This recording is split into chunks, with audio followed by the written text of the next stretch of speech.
Hello everyone, this is Teacher Juvie and I will be your guide for today's lesson. Let us discuss reading and measuring temperature with problem solving. What is temperature? Temperature plays a crucial role in medical care, both humans and animals, food, beverages, and agriculture. Our overall health is often reliant upon temperature in many ways as well. So, napakalaki ng bahaging ginagampanan ng temperatura sa ating pang-araw-araw na ginagawa. Kahit sa hayop, kailangan din natin kuhanan sila ng temperature sa mga pagkain, sa mga inumin natin, and also in our agriculture.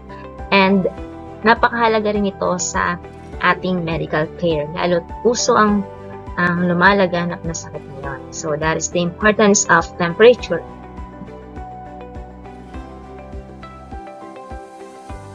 Temperature is the hotness or coldness of a body or object. It can be expressed in degrees Celsius. So ito yung hotness or coldness ng isang bagay o ng katawan natin. So that is temperature. So in order for us to know our temperature, we are using this instrument called thermometer. Okay, so ito yung itsura ng thermometer. So meron siyang glass tube which holds the glass bulb. May glass bulb siya that contains the mercury. So yung mercury, ito yung element, metallic element doon sa loob ng thermometer. Usually kulay gray siya or silver. Then we have the scale. Ito yung mga numbers na nakikita natin sa loob ng thermometer, and it tells how far the mercury rises and goes down. Then yung ethanol, ito yung liquid inside the bulb which rises when hot and goes down when it is cool. Okay, a thermometer is an instrument for measuring temperature, and the unit of measurement that we use to measure the temperature is the degree Celsius.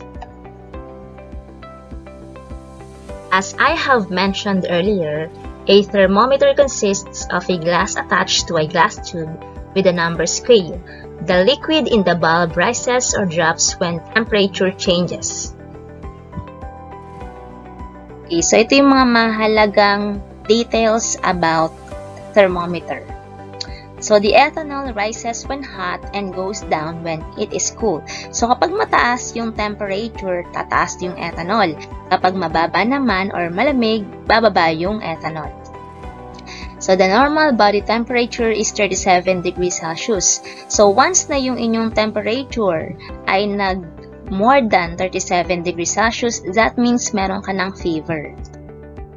The boiling point of water is 100 degrees Celsius and the freezing point is 0 degrees Celsius. So dapat alam niyo yung boiling point at freezing point.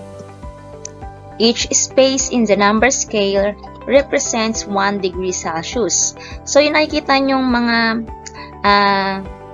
mga maliliit na line dyan, so ang katumbas niyan ay 1 degree Celsius kapag binasa nyo.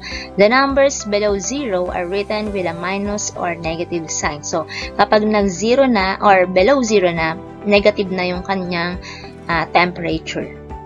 And para makabasa tayo ng thermometer, we find the level of the liquid or the ethanol. So, kagaya dito sa example na to, yung actual temperature dito, saan ba nakatapat or nakatumigil yung ethanol sa 70 degrees Celsius. So, yung actual temperature is 70 degrees Celsius. Okay, so let's have this first example. What is the temperature being shown? So, based dito sa thermometer, ang ipinapakita niyang temperature is 48 degrees Celsius. So, we read this as 48 degree, ang basa natin dun sa maliit na bilog na nakikita natin is degree, then yung capital letter C for the Celsius. So, 48 degree Celsius. Okay, let's have example number 2. Emmanuel is not feeling well after their trip to Laguna, so his mother used a thermometer to measure his temperature. The normal body temperature of a person is 37 degrees Celsius. Observing the thermometer below, how many degrees is Emmanuel's temperature higher than the normal body temperature? So, ito yung temperature na nakuha ng mother ni Emmanuel sa kanya. So, basahin natin.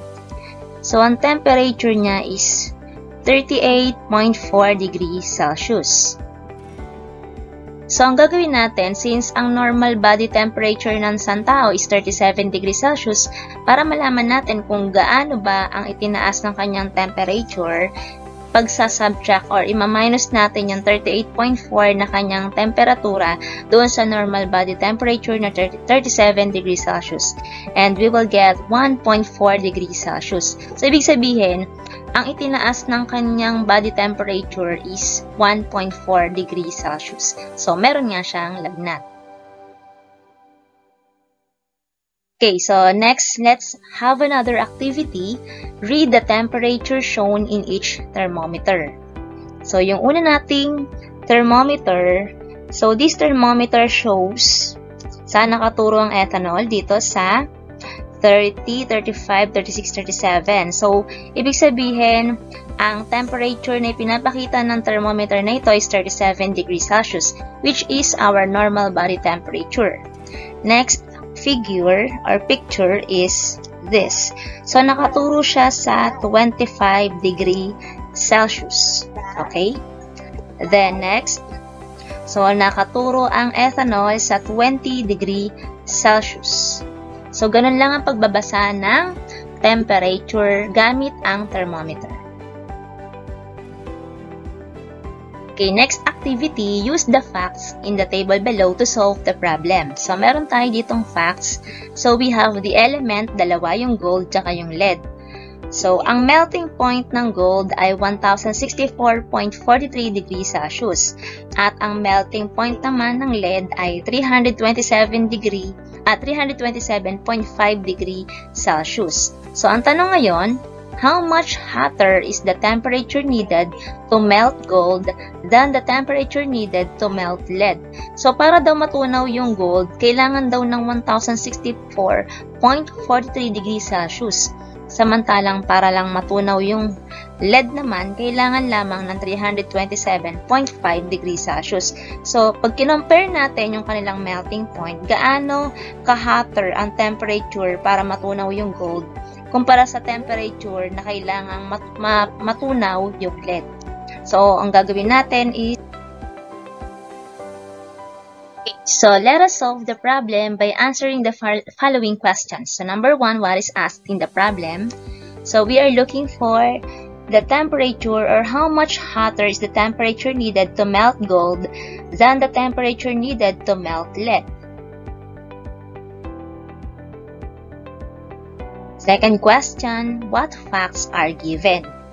So, yung mga facts dito is yung melting point ng gold is 1064.43 degrees Celsius and yung melting point naman ng lead is 327.5 degrees Celsius. Third question, what operation will be used? So, we are going to use subtraction. How is the solution done? So, using our number sentence na 1064.43 degrees Celsius minus 327.5 degrees Celsius equals n. So, kukunin lang natin yung difference nila. Then, we will get 736.93 degrees Celsius.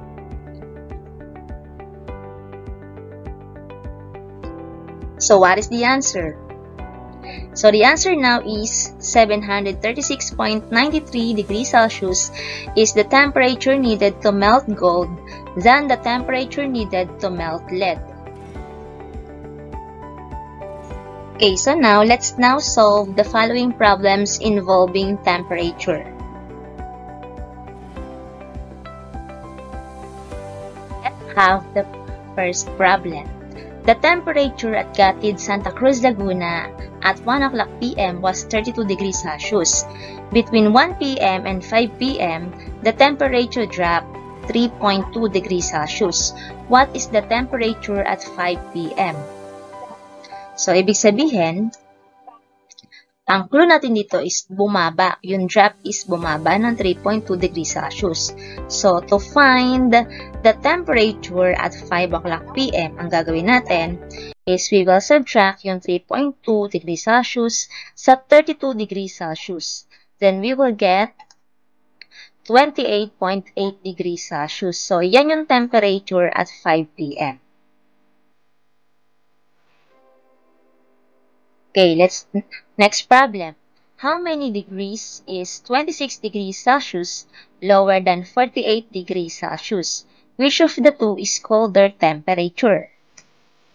Okay, so ang tanong natin, ang clue natin dito is yung lower than. So, gaano kababa ang 26 degrees Celsius sa 48 degrees Celsius? Siyempre, we will use subtraction. Sasubtract lang natin yung 48 degrees Celsius sa 26 degrees Celsius to get kung gaano kababa ang 26 degrees Celsius. So, ang nakuha natin is 22 degrees Celsius. So, which of the two is the colder temperature? Siyempre, ang sagot natin dyan is, ang colder is yung 26 degrees Celsius. Kasi mas mababa siya dun sa 48 degrees Celsius, diba?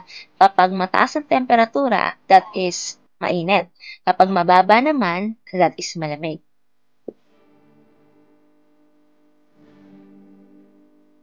A freezer is set at 0 degrees Celsius. So, ito yung freezing point, di ba? 0 degrees Celsius. Corina reset it to 8.5 degrees Celsius. Did the temperature in the freezer rise or drop? By how many degrees?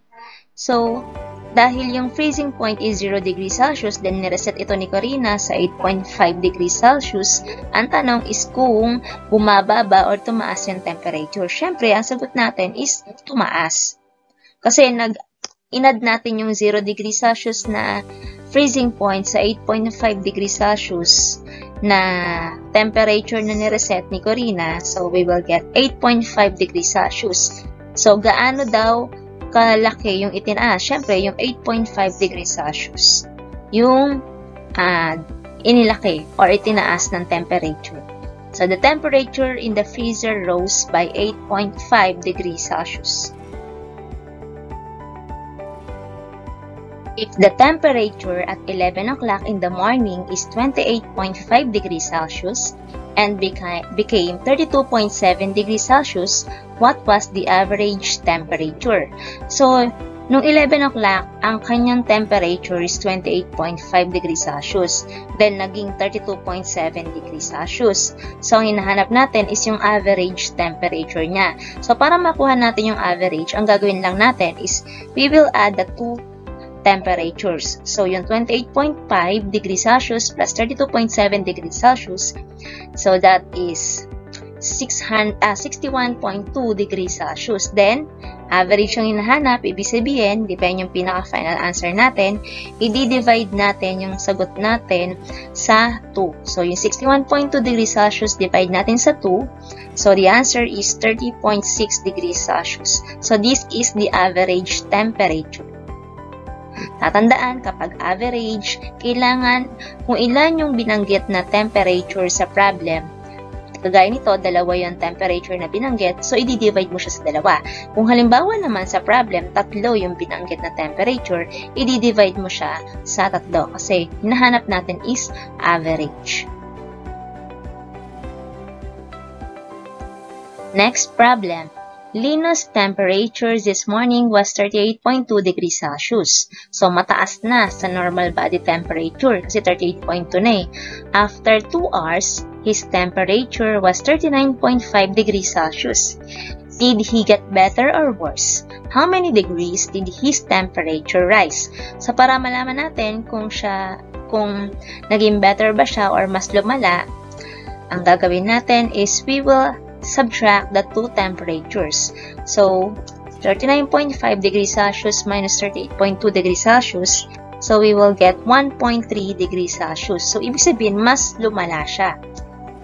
His temperature gets worse and it rose by 1.3 degrees Celsius.